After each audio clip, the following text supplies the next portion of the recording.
Italy's combat against organized crime has been pulled into sharp focus by what some are describing as the Mafia trial of the century.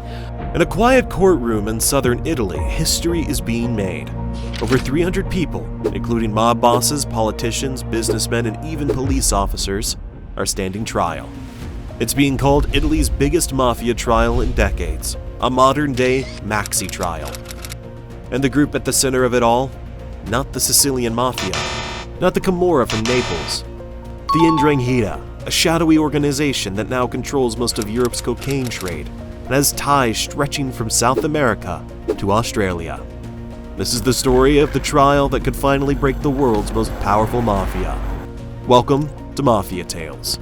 Today we're going inside Italy's biggest mafia trial in decades. Before we get into the trial, let's talk about who the Ndrangheta actually are. Most people outside Italy have heard of the Sicilian Mafia, Cosa Nostra, the one from The Godfather. But while everyone was watching Sicily, another mafia was rising quietly in Calabria, the toe of Italy's boot. That's the Ndrangheta, a name that's hard to pronounce but even harder to kill. They started as small family clans in poor mountain villages, but over the decades they became a global powerhouse. Unlike Cosa Nostra, the Ndrangheta is built entirely on blood ties. Every member is family. You can't just join, you're born into it. And that's what makes it nearly impossible to infiltrate. By the 2000s, they weren't just an Italian problem anymore. They were shipping tons of cocaine into Europe, partnering with Colombian cartels, investing in real estate, restaurants, even renewable energy. Interpol estimates they could control up to 80% of Europe's cocaine market. Quiet, ruthless, richer than ever, and for years nobody could touch them. Until one man decided to try. Meet Nicola Gratteri, Italy's most fearless anti-mafia prosecutor. He is from Calabria himself, which means he grew up seeing the power the Ndrangheta had over his region. For decades, he had been under constant police protection, armored cars, bodyguards, and death threats. Gratteri made it his mission to do what no one else dared to do: take down the Ndrangheta from the inside out. Starting in 2016, he launched Operation Rinascita Scott Rebirth. It became one of the biggest anti-mafia investigations in Italian history. Thousands of hours of wiretaps, undercover work, and secret testimonies. And by 2019, the arrest began. Over 300 people were taken into custody in early morning raids. Among them were mayors, lawyers, police officials, and entire family clans connected to the Mancuso crime family, one of the Ndrangheta's most powerful branches. This was the start of the trial that would shock Italy. If the word maxi trial sounds familiar, that's because it should. Back in the 1980s, judges Giovanni Falcone and Paolo Borsellino led the famous Palermo maxi trial against the Sicilian Mafia. That trial exposed Cosa Nostra's structure and convicted hundreds of mafiosi. Now, decades later, history is repeating itself, but this time in Calabria. The new maxi trial started in 2021 in a specifically built courtroom in La Mesa Terram, a massive fortified bunker big enough to hold hundreds of defendants at once. Inside the courtroom were over 600 lawyers, 900 witnesses, and a team of prosecutors led by Gratteri himself. To put it simply, this isn't just a trial, it's a war inside a courtroom. At the center of this massive trial is the Mancuso family, the rulers of Vibo Valentia, a region in Calabria long dominated by fear and silence. Their boss, Luigi Mancuso, nicknamed the Uncle, had been in and out of prison for decades but always came back stronger. The Mancusos weren't just drug traffickers. They controlled business contracts, politics, and even the police. One of the biggest revelations in this trial was how deep the corruption went. Some politicians allegedly exchanged favors for votes. Police officers tipped off mobsters before raids.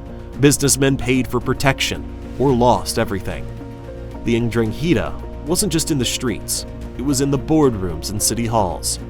And when the raids came, the Italian state said, enough is enough. Every mafia story has one key element: betrayal. And this trial had plenty of it. Dozens of former Ndrangheta members, known as pentiti, or repentants, decided to cooperate with prosecutors. These weren't small-time players. We're talking about family insiders, men who grew up in the clans and broke the sacred code of silence. The Omerta. One of them described how the Mafia controlled everything, from the buildings of roads to hospitals to who got elected. He said in Calabria, nothing moves unless the Ndrangheta allow it. Their testimonies were explosive, and for the first time the public saw the Mafia not as shadowy figures in suits, but as a network of families embedded deep within Italian society. But turning on the Ndrangheta came at a deadly cost. Many of these pentiti live under new identities, constantly looking over their shoulders, because once you betray the family, there is no forgiveness. To understand how big this trial is, let me put it into perspective.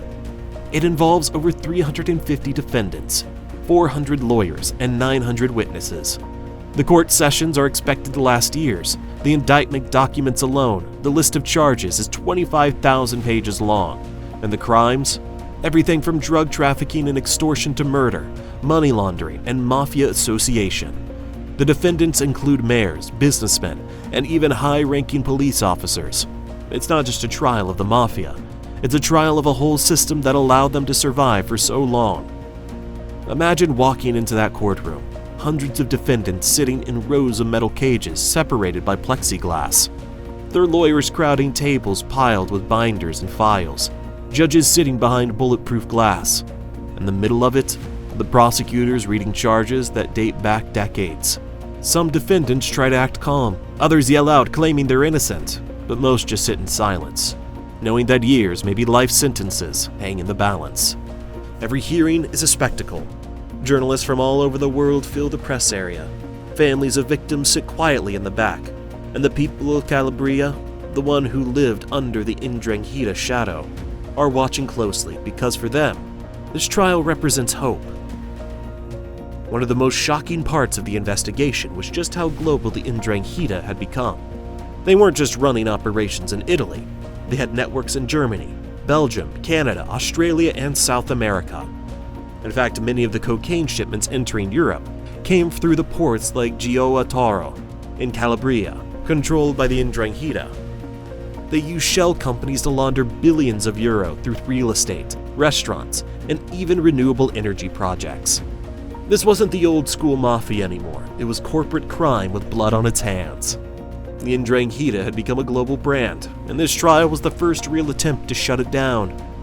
After years of hearings, cross-examinations, and testimonies, the first wave of verdicts finally started to arrive. In November 2023, Italian judges handed down over 2,200 years of combined prison sentences to more than 200 defendants. Luigi Mancuso's relatives and associates were hit the hardest, with some receiving up to 30 years in prison. It was one of the biggest anti-mafia victories in modern history. But prosecutors like Gratteri know the job isn't done yet. There are still appeals to come, and other branches of the Ndrangheta still operating freely across Europe. The trial was a major blow, but it wasn't the end. The trial isn't just about the Mafia. It's about whether Italy can finally break free from decades of corruption, silence, and fear. For the first time, politicians and businessmen are being judged alongside mobsters, showing how deeply connected they really were. And for southern Italy, especially Calabria, this trial is a turning point. People who were once too scared to speak up are now standing up. Communities are pushing back against the culture of fear. Gratteri said it best himself. This isn't a trial against individuals. It's a trial against a system that has strangled our land for generations. As of now, the trial continues, with more verdicts expected over the next few years. But one thing is already clear. This is the biggest challenge the Ndrangheta has ever faced. Just like the Palermo Maxi trial changed Sicily in the 1980s, this one could change Calabria forever. It might not destroy the Mafia overnight, but it's a start. A message that no matter how powerful these families think they are, justice will eventually catch up. So what do you think? Will this be the trial that finally brings down the Ndrangheta? Or will history repeat itself like it did after the old Maxi trial, with the Mafia adapting and surviving again? Let me know what you think in the comments down below. And if you enjoyed this deep dive into Italy's biggest Mafia trial, make sure to hit the like button and subscribe and turn on notifications, because we've got more stories coming from the dark world of organized crime. This is Mafia Tales. Thanks for watching, and stay tuned for the next one.